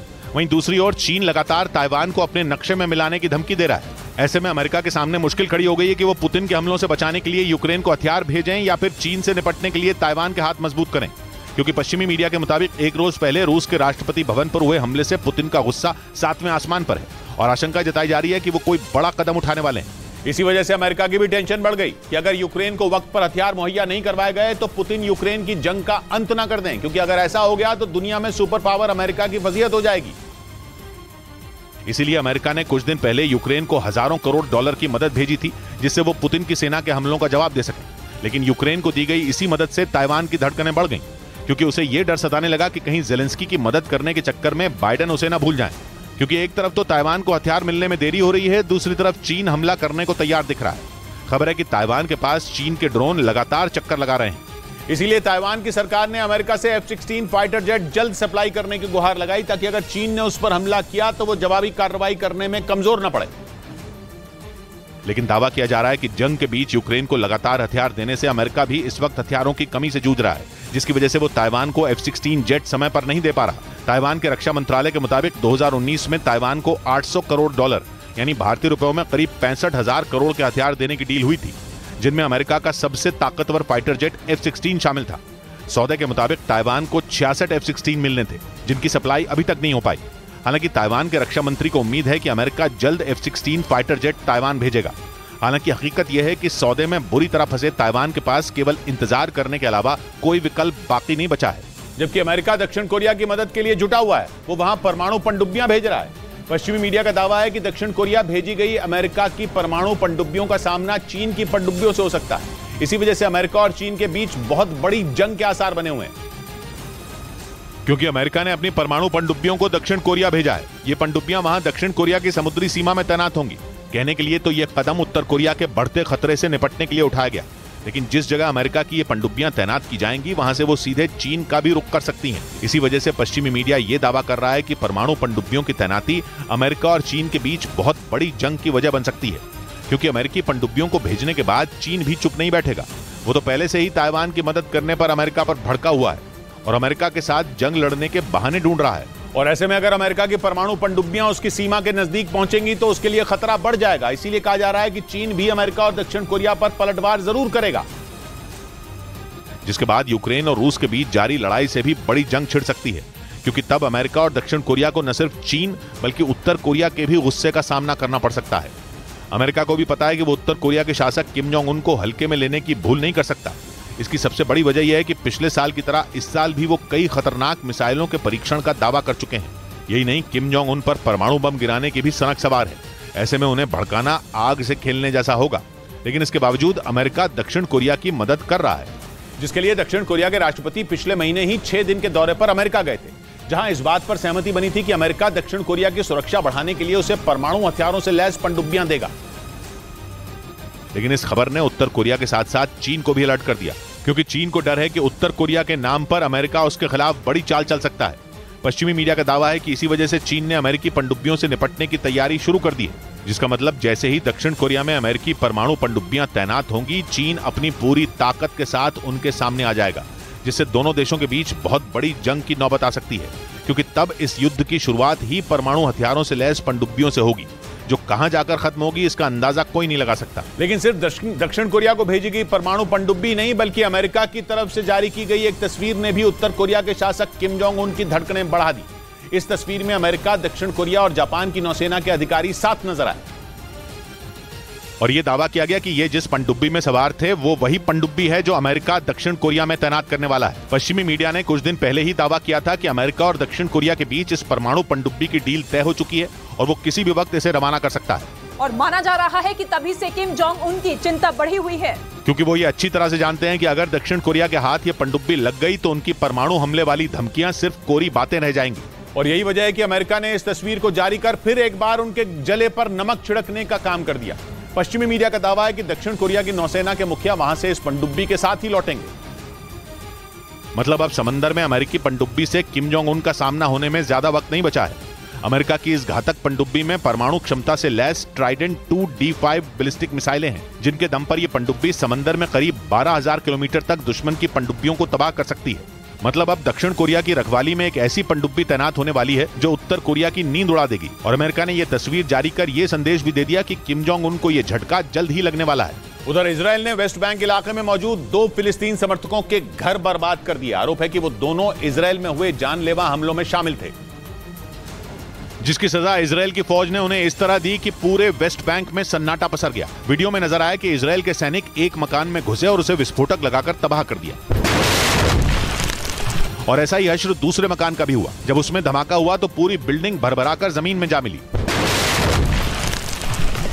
आशंका जताई जा रही है कि इजरायल की इस बदले की कार्रवाई के बाद फिर एक बार वेस्ट बैंक में तनाव बढ़ सकता है, क्योंकि इस इलाके में आए दिन इजरायल के सैनिक और फिलिस्तीन समर्थक आपस में उलझ पड़ते हैं। फिलिस्तीन का आरोप है कि वेस्ट बैंक इलाके में इजरायल ने जबरदस्ती अपनी फौज के बल पर कब्जा जमाया हुआ है और वहां वो फिलिस्तीन के लोगों पर जुल्म ढाता है। यही वजह है कि हर दूसरे दिन वहां से झड़प की खबर सामने आती है। इजरायल का आरोप है कि फिलिस्तीन के लोग जानबूझकर उसके शहरों को निशाने पर लेते हैं। उसके मुताबिक जिन 2 फिलिस्तीनियों के घर गिराए गए वो भी इजरायल में जानलेवा हमला करने के आरोपी थे, जिन पर इजरायल की फौज ने एक्शन लिया। हालांकि वेस्ट बैंक इलाके में कुछ दिन पहले भी इजरायल पर एक फिलिस्तीनी की हत्या करने का आरोप लगा था, पर उस वक्त इजरायल ने दावा किया था कि वो लड़का हमास से जुड़ा था। यही वजह थी कि फौज सिर्फ उसे गिरफ्तार करने पहुंची थी, पर उसने फायरिंग की और जवाबी कार्रवाई में मारा गया। इस घटना के बाद भी वेस्ट बैंक में तनाव अचानक बढ़ गया था, क्योंकि इजरायल ने कसम खाई है कि वो सिर्फ वेस्ट बैंक नहीं बल्कि फिलिस्तीन में भी मौजूद चरमपंथी संगठन हमास के सभी ठिकाने बर्बाद करके ही दम लेगा। यही वजह है कि उसकी फौज वेस्ट बैंक इलाके में सर्च ऑपरेशन कर एक के बाद एक अपने दुश्मनों को ठिकाने लगा रही है। लेकिन इजरायल और फिलिस्तीन की इस लड़ाई से भी बड़ा एक दूसरा खतरा ब्रिटेन पर मंडरा रहा है, क्योंकि कहा जा रहा है कि क्रेमलिन पर अटैक के बाद ब्रिटेन पर हमला हो सकता है। इसीलिए ब्रिटेन ने रूस की सीमा के पास जंग लड़ने का अभ्यास तेज कर दिया। मतलब नेटो देशों को इस बात का डर सता रहा है कि आने वाले दिनों में यूक्रेन की जंग वर्ल्ड वॉर में न बदल जाए, जिसके बाद कई देशों पर दुनिया के नक्शे से मिट जाने का खतरा मंडराने लगा, क्योंकि वर्ल्ड वॉर शुरू होते ही रूस और अमेरिका अपने परमाणु हथियारों की ताकत दिखाना शुरू कर देंगे, जिससे ऐसी तबाही मचेगी जिसे रोक पाना किसी के भी बूते के बाहर होगा। हालांकि अभी तक ऐसी नौबत नहीं आई है, लेकिन पश्चिमी मीडिया का दावा है कि क्रेमलिन अटैक के बाद पुतिन किसी भी वक्त पश्चिमी देशों के खिलाफ जंग का बिगुल बजा सकते हैं। इसी वजह से ब्रिटेन ने पुतिन की सेना से निपटने के लिए रूस की सीमा के पास जंग लड़ने का अभ्यास तेज कर दिया और पुतिन को यह चेतावनी दी कि अगर उन्होंने नेटो के किसी भी देश पर हमला बोला तो उन्हें गंभीर नतीजे भुगतने होंगे। पश्चिमी मीडिया के मुताबिक ब्रिटेन यह मिलिट्री ड्रिल रूस के पड़ोसी देश एस्टोनिया में कर रहा है, जो 24 अप्रैल को शुरू हुआ था और 5 मई तक चलेगा। इस ड्रिल में ब्रिटेन और एस्टोनिया के साथ फ्रांस की वायुसेना भी हिस्सा ले रही है। खास बात यह कि इस मिलिट्री ड्रिल में ब्रिटेन अपने सबसे ताकतवर लड़ाकू विमान टाइफून से दुश्मनों को ढेर करने की ताकत परखने में जुटा है। इसके अलावा फ्रांस के लड़ाकू विमान भी हवा से हवा और हवा से जमीन पर दुश्मन को तबाह करने का अभ्यास कर रहे हैं। असल में ये तीनों देश नेटो के सदस्य हैं और एस्टोनिया रूस का पड़ोसी भी है। इसी वजह से नेटो ने फ्रांस और ब्रिटेन की सेना को वहां तैनात कर रखा है, ताकि रूस की तरफ से किए गए किसी भी हमले का माकूल जवाब दिया जा सके। क्योंकि यूक्रेन पर रूस के हमले के बाद से ही यूरोप के उन देशों पर भी खतरा मंडरा रहा है जो जेलेंस्की के मददगार हैं। एस्टोनिया भी यूक्रेन के साथ खड़ा है, जिसकी वजह से पुतिन कई बार उसे दुनिया के नक्शे से मिटा देने की धमकी दे चुके हैं। और उन्होंने ये भी चेतावनी दी है कि देर सवेर जंग में यूक्रेन के साथ खड़े देशों को भारी कीमत चुकानी होगी। इसी वजह से नेटो के पूर्वी छोर यानी पोलैंड, रोमानिया और बाल्टिक देश लिथुआनिया, लातविया और एस्टोनिया पर रूस के हमले का खतरा मंडरा रहा है, क्योंकि जैसे जैसे जंग आगे बढ़ रही है रूस की परेशानी भी बढ़ती जा रही है। नेटो देशों की मदद की वजह से यूक्रेन को पस्त करने की रूस की हर कोशिश फेल हो चुकी है। माना जा रहा है कि रूस की यही बौखलाहट बाल्टिक देशों पर भारी पड़ सकती है, जिन्हें पुतिन के खौफ से बचाने के लिए नेटो ने वहां सुरक्षा बढ़ा दी, जिसके लिए पोलैंड में अमेरिका के सैनिक और लड़ाकू विमानों के साथ अपाचे हेलीकॉप्टर तैनात किए गए। लातविया में वो मिलिट्री ड्रिल करके रूस को चेतावनी देता रहा है। एस्टोनिया में तो ब्रिटेन ने अपनी वायुसेना की एक फ्लीट ही तैनात कर रखी है। लेकिन इसके बाद भी पुतिन रुकने के लिए तैयार नहीं है, क्योंकि नेटो की तमाम कोशिश के बाद भी रूस के लड़ाकू विमान लगातार बाल्टिक सागर के ऊपर उड़ान भरकर वहां मौजूद देशों को डराते रहते हैं। कुछ रोज पहले ही रूस के 3 खतरनाक विमान एक साथ एस्टोनिया के करीब पहुंच गए थे और रूस के विमानों ने एस्टोनिया के उत्तर पश्चिम इलाके में उसके बेहद करीब उड़ान भरी थी। इन विमानों में एक जासूसी विमान के साथ रूस के 2 सुखोई लड़ाकू विमान भी शामिल थे, जिसके बाद ब्रिटेन ने अपना एक टाइफून फाइटर जेट तो जर्मनी ने एक लड़ाकू विमान उसी इलाके में भेज दिया। और पश्चिमी मीडिया का दावा है कि जर्मनी और ब्रिटेन के फाइटर जेट को देखते ही रूस के विमान वहां से भाग खड़े हुए। हालांकि बाद में रूस ने दावा किया कि वो अंतर्राष्ट्रीय समुद्री सीमा में उड़ान भर रहे थे। लेकिन नेटो को रूस पर जरा भी भरोसा नहीं है। यूरोप के दूसरे देशों की तरह ही ब्रिटेन पर भी रूसी सेना के हमले का खतरा मंडरा रहा है। एक रोज पहले ही पश्चिमी मीडिया ने दावा किया कि रूसी नौसेना के TU-142 एयरक्राफ्ट ब्रिटेन की हवाई सीमा के नजदीक पहुंच गए, जिन्हें देखते ही ब्रिटेन ने अपने टाइफून फाइटर जेट को उन्हें खदेड़ने के लिए उड़ा दिया। और दावा है कि ब्रिटेन के लड़ाकू विमानों को देखते ही रूस के फाइटर जेट वहां से भाग गए। मतलब रूस लगातार यूरोप के देशों को डराने में जुटा है और अब क्रेमलिन अटैक के बाद यह आशंका जताई जा रही है कि पुतिन कभी भी नेटो के खिलाफ जंग का ऐलान कर सकते हैं। इसी वजह से यूरोप के देशों की धड़कनें बढ़ी हुई हैं। उधर जियो कन्फर्म्ड मैप इन्वेस्टिगेटिंग नाम की एक निजी एजेंसी ने दावा किया कि मॉस्को का एयर डिफेंस सिस्टम खोखला है। एक रोज पहले मॉस्को में रूस के राष्ट्रपति भवन पर ड्रोन से हमला हुआ, जिसकी कुछ तस्वीरें भी सामने आई थीं, जिनमें यूक्रेन का एक ड्रोन रात के वक्त रूस के राष्ट्रपति भवन के ऊपर तेजी से उड़ता हुआ दिखा। तभी रूस की सेना ने उसे मार गिराया। हालांकि जियो कंफर्म्ड मैप इन्वेस्टिगेटिंग ने दावा किया कि क्रेमलिन पर हमले का वीडियो किसी सीसीटीवी से नहीं बल्कि एक होटल के किचन से रिकॉर्ड किया गया। सबसे बड़ी बात यह कि क्रेमलिन की सुरक्षा में तैनात कोई भी एयर डिफेंस सिस्टम उन ड्रोन को आने से रोक नहीं पाया, जिसकी वजह से वो दोनों ड्रोन रूस के राष्ट्रपति भवन के पास पहुंच गए। दावा किया गया कि यूक्रेन की तरफ से जो ड्रोन पुतिन की हत्या के लिए भेजे गए थे वो आत्मघाती ड्रोन थे, जबकि रूस ने अभी तक इस पर कोई ज्यादा जानकारी नहीं दी। हालांकि एजेंसी ने वीडियो की जांच करने के बाद दावा किया कि दोनों ड्रोन आत्मघाती थे, यानी किसी मिसाइल की तरह वो टारगेट पर पहुंचकर विस्फोट कर सकते थे। यह भी बताया गया कि हमले के लिए एक ड्रोन को रूस के राष्ट्रपति भवन के पूरब दिशा से जबकि दूसरे को पश्चिम दिशा से लॉन्च किया गया था, जो रात के करीब 1:30 बजे से 3:30 बजे के बीच क्रेमलिन के पास पहुंचे थे। जियो कंफर्म्ड मैप इन्वेस्टिगेटिंग जासूसी करने वाली एक प्राइवेट एजेंसी है। इधर यूरेशियन टाइम्स नाम की वेबसाइट ने दावा किया कि यूक्रेन को जर्मनी से मदद के तौर पर मिले लेपर्ड टैंक अब किसी काम के नहीं रहे।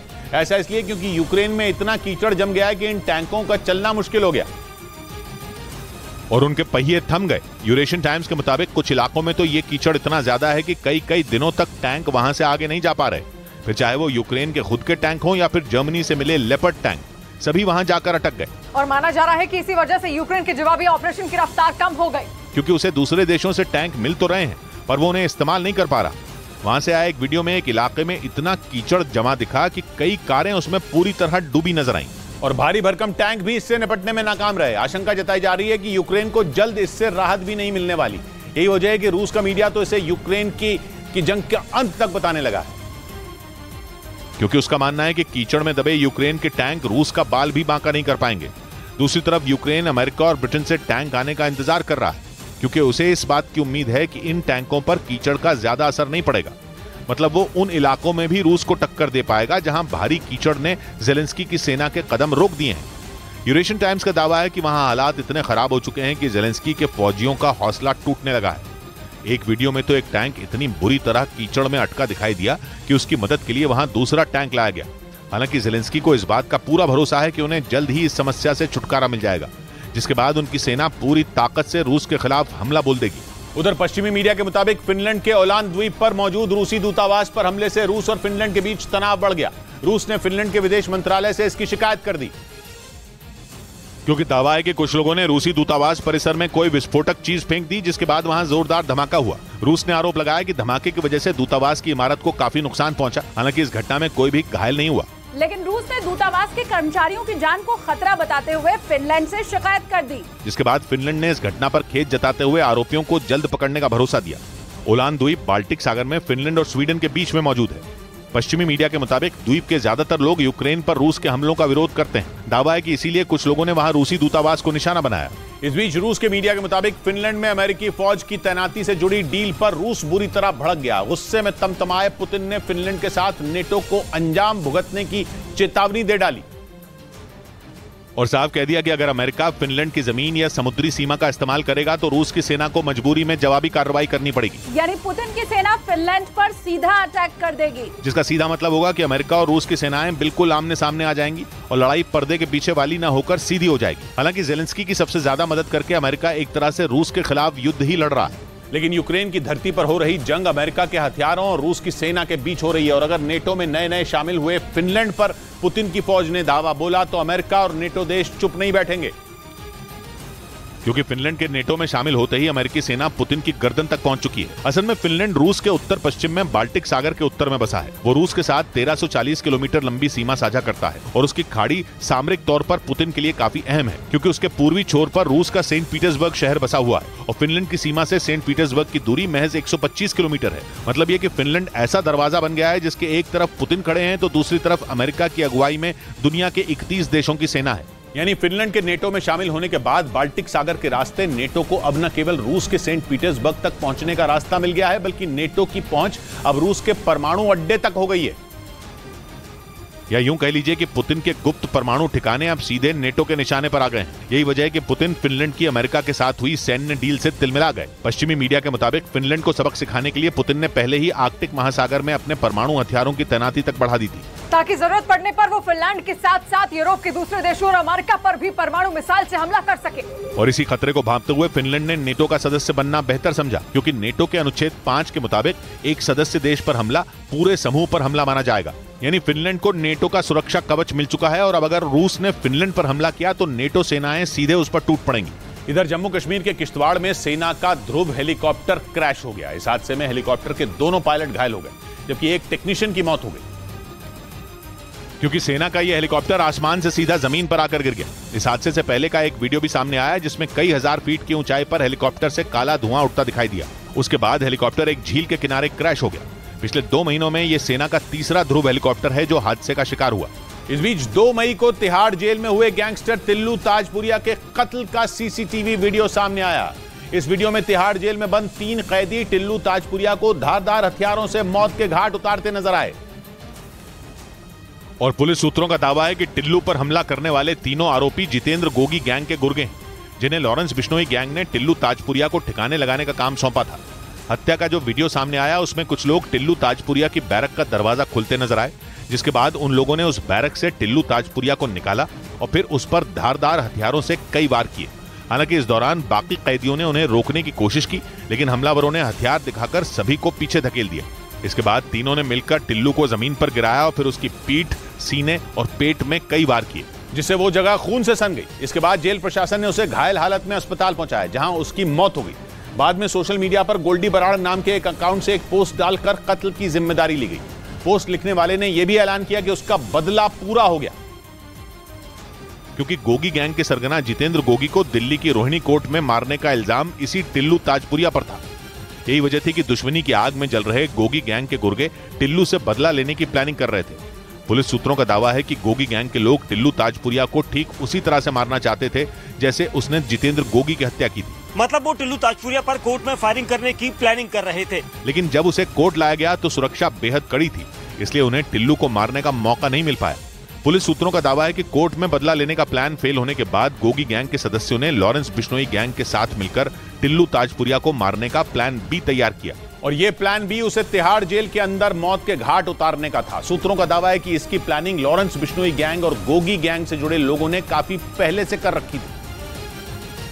और जब करीब 15 दिन पहले टिल्लू ताजपुरिया को तिहाड़ जेल में शिफ्ट किया गया तो उन्हें बदला लेने का मौका मिल गया। पुलिस सूत्रों का दावा है कि टिल्लू ताजपुरिया के तिहाड़ जेल पहुंचने से पहले ही वहां मौजूद इन तीनों बदमाशों को हथियार पहुंचा दिए गए थे। दावा तो यह भी है कि इसके लिए खास तौर पर उन्हीं बदमाशों को चुना गया जो बैरक नंबर 8 के आसपास बंद थे। ऐसा इसलिए क्योंकि टिल्लू ताजपुरिया को तिहाड़ जेल की बैरक नंबर 8 में ही रखा गया था।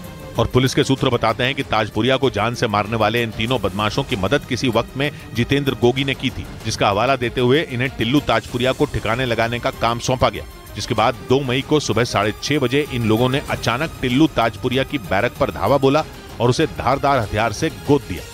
उधर पश्चिमी उत्तर प्रदेश के कुख्यात गैंगस्टर अनिल दुजाना को यूपी एसटीएफ की टीम ने मेरठ में मार गिराया। अनिल दुजाना पर हत्या के 18 मामलों के साथ 60 से ज्यादा मुकदमे दर्ज थे। वो पिछले महीने 10 अप्रैल को तिहाड़ जेल से जमानत पर बाहर आया था।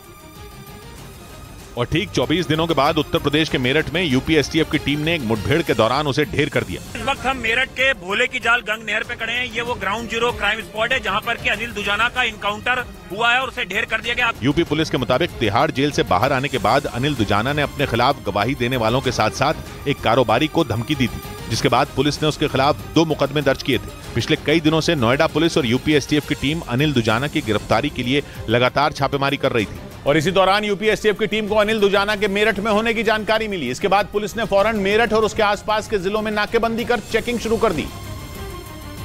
तभी एक सूचना के आधार पर यूपी एसटीएफ की टीम ने उसे मेरठ के एक इलाके में घेर लिया। पुलिस के मुताबिक गैंगस्टर अनिल दुजाना सफेद रंग की एक कार में मौजूद था। ये वो गाड़ी थी जिसमें कि अनिल दुजाना मौजूद था और बागपत से मुजफ्फरनगर की तरफ जा रहा था। लेकिन पुलिस की टीम को देखते ही उसने उन पर फायरिंग शुरू कर दी, जिसके बाद यूपी एसटीएफ की टीम ने भी जवाबी कार्रवाई की। लगभग 15 से 20 राउंड फायर बदमाशों की तरफ से हुई। पुलिस के मुताबिक मुठभेड़ में गोली लगने से अनिल दुजाना घायल हो गया। बाद में उसे अस्पताल ले जाया गया, जहां उसकी मौत हो गई। जिसके बाद तलाशी में पुलिस को उसकी कार से कई हथियार और बड़ी संख्या में गोलियां मिली।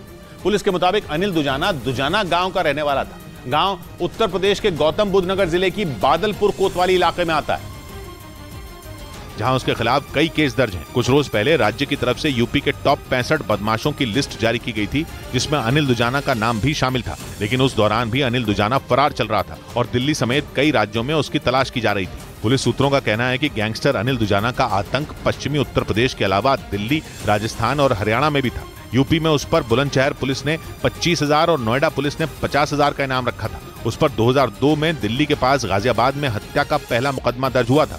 इस बीच जम्मू कश्मीर में सुरक्षा बल के जवानों ने 24 घंटे में 4 आतंकियों को ढेर कर दिया। जम्मू कश्मीर पुलिस के मुताबिक लश्कर ए तैयबा के 2 आतंकी किसी बड़े हमले को अंजाम देने की फिराक में थे, जिसकी खबर मिलते ही बारामूला में सुरक्षा बल ने तलाशी अभियान चलाया और आतंकियों को चारों तरफ से घेर लिया, लेकिन आतंकियों ने फायरिंग शुरू कर दी, जिसके बाद शुरू हुई मुठभेड़ में दोनों आतंकी ढेर कर दिए गए। ये टेररिस्ट शोपियन जिले से वाबस्ता है, वहां के रहने वाले हैं। इससे एक रोज पहले भी कुपवाड़ा में मुठभेड़ के दौरान 2 आतंकी मारे गए थे, जिनसे भारी मात्रा में हथियार और विस्फोटक जब्त किए गए थे। उधर जम्मू कश्मीर में टेरर फंडिंग के मामले में एनआईए ने बारामूला और किश्तवाड़ जिले के 16 ठिकानों पर छापेमारी की। एनआईए के मुताबिक पाकिस्तान के हैंडलर के इशारे पर जम्मू कश्मीर में कुछ प्रतिबंधित संगठन आतंकियों की मदद कर रहे थे और इन्हीं संगठनों से जुड़े ठिकानों पर एनआईए की अलग अलग टीमों ने पहुंचकर छापेमारी की। जिन संगठनों के ठिकानों पर रेड हुई उनमें जमीयते इस्लामी भी शामिल है। जम्मू कश्मीर में टेरर फंडिंग के मामले में ये एनआईए की एक हफ्ते में तीसरी बड़ी छापेमारी रही। इधर चीन और पाकिस्तान से एक साथ निपटने के लिए भारतीय वायुसेना सबसे बड़े युद्धाभ्यास की तैयारी में है। पिछले दिनों सिक्किम और अरुणाचल प्रदेश में 2 बार सैन्य अभ्यास का एयरफोर्स ने चीन को तगड़ी चेतावनी दी। और अब चीन और पाकिस्तान को एक साथ धूल चटाने के लिए भारतीय वायुसेना सबसे बड़ी मिलिट्री ड्रिल की तैयारी में है। जंग के लिए अपनी तैयारियों को धार देने के लिए 5 से 20 मई तक इंडियन एयरफोर्स नॉर्दर्न बॉर्डर यानी जम्मू कश्मीर, पंजाब और हिमाचल प्रदेश में सैन्य अभ्यास करेगी, जिसमें सभी तरह के लड़ाकू विमानों और अटैक हेलीकॉप्टरों की ताकत परखी जाएगी। सूत्रों के मुताबिक इस ड्रिल में रफाल, जगुआर, मिग-29 और सुखोई जैसे लड़ाकू विमानों के साथ ही अटैक हेलीकॉप्टर चिनूक और अपाचे भी शामिल होंगे। ट्रांसपोर्ट एयरक्राफ्ट C-17 ग्लोबमास्टर और C-130 भी इस ड्रिल में हिस्सा लेंगे। इस दौरान दुश्मन के विमानों को चुनौती देने और उन्हें तबाह करने के तरीकों का अभ्यास किया जाएगा। इस बीच सुप्रीम कोर्ट ने दिल्ली के जंतर मंतर में धरने पर बैठे पहलवानों का केस बंद कर दिया। भारतीय कुश्ती संघ के अध्यक्ष बृजभूषण शरण सिंह के खिलाफ FIR करने के मामले में सुप्रीम कोर्ट में अर्जी दाखिल की गई थी, जिस पर सुप्रीम कोर्ट ने सुनवाई करते हुए कहा कि पहलवानों की अर्जी का मकसद बृजभूषण शरण सिंह के खिलाफ FIR दर्ज कराना था, लेकिन अब शिकायत दर्ज की जा चुकी है और शिकायत करने वालों को सुरक्षा भी दे दी गई, जिसके बाद सुप्रीम कोर्ट ने इस याचिका पर सुनवाई बंद कर दी। उधर अमेरिका की वित्त मंत्री जैनेट येलन ने आशंका जताई कि अमेरिका पर डिफॉल्टर होने का खतरा मंडरा रहा है। उन्होंने अमेरिकी संसद के स्पीकर केविन मैकार्थी को इस मुद्दे पर चेतावनी भरी चिट्ठी भी लिखी, जिसके मुताबिक 1 जून तक अमेरिका इस मुश्किल में फंस जाएगा कि उसके पास अपने बिलों का भुगतान करने के लिए भी कैश नहीं बचेगा। ऐसी स्थिति में अमेरिकी सरकार पर डिफॉल्ट का तमगा लग सकता है, जिससे अमेरिका की अर्थव्यवस्था के साथ साथ पूरी दुनिया में भूचाल आ जाएगा। अमेरिकी वित्त मंत्री जैनेट येलन के मुताबिक अमेरिका को इस समस्या से बचने के लिए डेट लिमिट यानी ऋण की सीमा हर हाल में बढ़ानी पड़ेगी, क्योंकि 2021 से लेकर अब तक अमेरिकी सरकार तय रकम के मुताबिक $31 ट्रिलियन यानी भारतीय रुपयों में करीब 254 लाख करोड़ खर्च कर चुकी है और अब बाइडेन सरकार के पास पैसे ही नहीं बचे हैं। असल में अमेरिका में किसी भी सरकार के लिए डेट लिमिट यानी ऋण की सीमा का नियम है, जिसके तहत वो सरकारी बैंक से उधार ले सकती है। इधर उत्तर प्रदेश के अमरोहा में फर्जी मतदान के आरोपों पर जमकर पथराव हुआ। नगर निकाय चुनाव के लिए अमरोहा में वोटिंग हुई, लेकिन इसी दौरान फर्जी मतदान के आरोपों पर 2 गुटों में पत्थरबाजी शुरू हो गई, जिसका एक वीडियो भी सामने आया। इस वीडियो में वहां की सड़कों पर चारों तरफ पत्थर के टुकड़े बिखरे दिखाई दिए। वहीं पत्थर लगने से कई लोग घायल हो गए। आरोप है कि मामला शांत करवाने पहुंची पुलिस पर भी उपद्रवियों ने पथराव कर दिया। इस बीच न्यूज 18 को मिली एक्सक्लूसिव जानकारी के मुताबिक पाकिस्तान के पेशावर को आतंकी संगठन दहलाने की योजना बना चुके हैं। खबर है कि पेशावर में पुलिस या सेना के किसी ठिकाने पर एक साथ 80 से ज्यादा आतंकी हमला बोल सकते हैं, जिसके लिए पाकिस्तान की फौज के काउंटर टेररिज्म डिपार्टमेंट ने एक अलर्ट भी जारी किया। न्यूज 18 के पास उस अलर्ट की कॉपी मौजूद है, जिसमें साफ कहा गया कि पेशावर में एक बड़ा हमला हो सकता है। ये हमला कौन सा संगठन करेगा ये तो साफ नहीं है, लेकिन माना जा रहा है कि हमले की पूरी प्लानिंग हो चुकी है। अलर्ट में लिखा कि हमले के लिए 80 से 90 पुलिस की वर्दियां खरीदी गई हैं। मतलब यह कि आतंकी पुलिस की वर्दी पहनकर दाखिल होंगे और किसी बड़ी वारदात को अंजाम देंगे। पाकिस्तान की खुफिया एजेंसी ISI के इशारे पर चलने वाले संगठन भी इसी तरह के पैंतरे इस्तेमाल करते रहे हैं। और यहां तक कि पठानकोट में हुए आतंकी हमले में भी पाकिस्तान से आए आतंकियों ने यही तरकीब इस्तेमाल की थी, लेकिन अब आतंकियों की यह चाल पाकिस्तान पर ही भारी पड़ने वाली है और माना जा रहा है कि आने वाले हफ्ते में वहां कुछ बहुत बड़ा होने की आशंका है। काउंटर टेररिज्म डिपार्टमेंट का मानना है कि आतंकियों के निशाने पर सेना का कोई अहम ठिकाना हो सकता है, लेकिन अलर्ट के मुताबिक हमला किसी पुलिस थाने पर होगा, सेना के ठिकाने पर होगा या किसी और अहम जगह पर, यह साफ नहीं है। यही वजह है कि इस अलर्ट के बाद पेशावर और उसके आसपास के इलाकों में पाकिस्तान की एजेंसियों के हाथ पांव फूले हुए हैं। सेना और पुलिस वाले हर संवेदनशील जगह पर सुरक्षा के इंतजाम बढ़ाने में लगे हुए हैं। उधर गोवा में एससीओ यानी शंघाई सहयोग संगठन की बैठक की शुरुआत हो गई। भारत इस बार एससीओ समिट की मेजबानी कर रहा है, जिसमें रूस, चीन और पाकिस्तान समेत दूसरे देशों के विदेश मंत्री हिस्सा लेंगे। इसके लिए पाकिस्तान के विदेश मंत्री बिलावल भुट्टो जरदारी गोवा पहुंच गए। बताया जा रहा है कि करीब 12 साल बाद पाकिस्तान के किसी विदेश मंत्री ने भारत का दौरा किया। लेकिन द्विपक्षीय बातचीत नहीं होगी क्योंकि टॉक एंड टेरर साथ साथ नहीं चल सकती। बिलावल भुट्टो ऐसे वक्त पर भारत दौरे पर आए हैं जब आतंकवाद पर भारत ने सख्त रुख अपना रखा है। इस बीच यूरोप के देश इटली में मूसलाधार बारिश की वजह से बाढ़ जैसे हालात बन गए। वहां उत्तरी इटली में नदियों का जलस्तर खतरे के निशान को पार कर गया और इस दौरान शहरी इलाकों में जगह जगह पानी भर गया। बारिश का पानी कई इमारतों में भी घुस गया। न्यूज एजेंसी रॉयटर्स के मुताबिक बाढ़ का सबसे ज्यादा कहर उत्तरी इटली के बोलोनिया और रवीना शहर में देखने को मिला। वहां बाढ़ और बारिश के दौरान 2 लोगों की मौत हो गई और कई लोग घायल हो गए। दावा है कि नदियों में आए उफान की वजह से कई इलाकों में बाढ़ का पानी लगातार बढ़ता ही जा रहा है, जिसकी वजह से सैकड़ों परिवारों को अपने घर छोड़ने पड़ गए। लेकिन बाढ़ प्रभावित इलाकों में अब भी कई परिवारों के फंसे होने की आशंका है, जिन्हें सुरक्षित निकालने के लिए वहां राहत बचाव की कई टीमों को तैनात कर दिया गया। वहीं केंद्रीय मंत्री अनुराग ठाकुर ने अमेरिका के अखबार द न्यूयॉर्क टाइम्स पर जोरदार हमला बोला। न्यूयॉर्क टाइम्स ने आरोप लगाया था कि भारत में पत्रकारों की आजादी को सरकार खतरे में डाल रही है, जबकि अपने दावे के समर्थन में अखबार की तरफ से न तो कोई सबूत पेश किया गया, न ही कोई सर्वे पेश किया गया, न कोई आंकड़े पेश किए गए। इसलिए केंद्रीय मंत्री अनुराग ठाकुर ने न्यूयॉर्क टाइम्स पर जोरदार हमला बोला और आरोप लगाया कि न्यूयॉर्क टाइम्स भारत विरोधी एजेंडे पर काम कर रहा है और दुनिया के सामने भारत की छवि खराब करने की कोशिश में लगा है। अमेरिकी अखबार को जवाब देते हुए केंद्रीय मंत्री ने कुछ तस्वीरें भी ट्वीट की, जिनमें एक तरफ दुनिया के सामने भारत की बढ़ती साख दिखाई गई, दूसरी तरफ न्यूयॉर्क टाइम्स के दावे दिखाए गए। तस्वीरों में एक तरफ भारत सरकार की योजनाओं की तारीफ से जुड़ी खबरें दिखाई गई और दूसरी तरफ न्यूयॉर्क टाइम्स की खबरें दिखाई गई। अनुराग ठाकुर ने तो अखबार का नाम ही न्यू डिस्टॉर्ट टाइम्स लिख दिया। आपने जिसमें रंग भरा था वो तस्वीर बदल गई है। आपने जिसमें रंग भरा था वो तस्वीर बदल गई है। अब तो कानों कान चलेगी, आखिर बात निकल गई है। 100 बात की एक बात कही शलभ ने, टूटी कश्ती दूर किनारा, सर पर है घनघोर घटा। ऐसे में तूफानों की नीयत भी चुपचाप बदल गई है। मिलते हैं कल, घड़ी जब इशारा करेगी 9 बजे रात का। वक्त फिर होगा 100 बात की एक बात।